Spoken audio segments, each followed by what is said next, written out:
ওরে যদি আজ ধরতাম রে বাইরে ভিটার সামরা উড়াই লাইলাম বলে বুবার ঘরের বাবা আরেকদিন যদি খালি গাছের নিচে দেখমু তোরে গাছের লগে বাইন্দা বিডামু।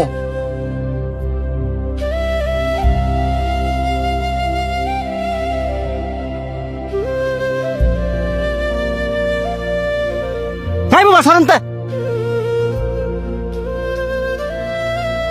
তোরে না করছি এই ময়লা কাগুলি আমার সামনে না আইতি তোর শরীরের গন্ধ যে আমার সহ্য হয় না এটা কি তুই বুঝস না?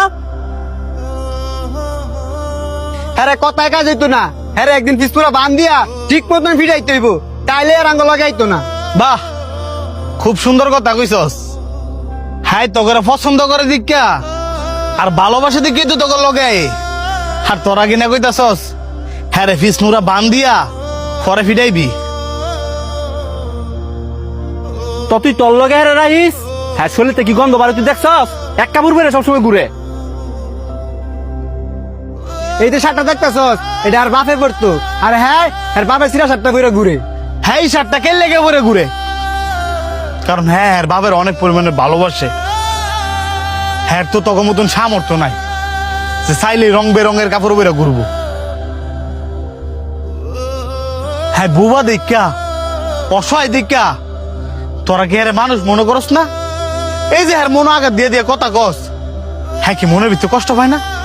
এই তোরা কি জানোস না হ্যাঁ মুখে কইতে না পারলো কানে সবই শুনে।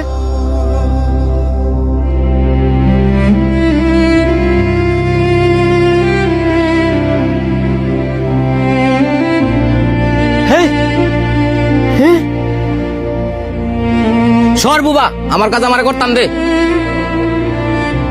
কেডা রে আমার আম গাছের নিচে? কাকা ওই যে হ্যাঁ এই বুবাই হ্যাঁ না করার পর ওই গাছ উইডাল দিছে। বুবা তোরে আজকে আমি খাইছি।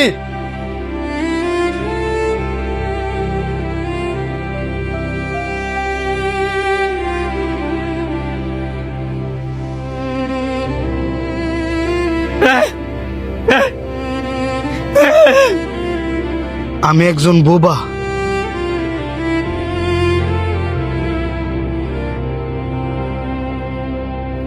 আমি চাইলেও কারোর সাথে কথা বলতে পারি না। সবারই তো মন আছে,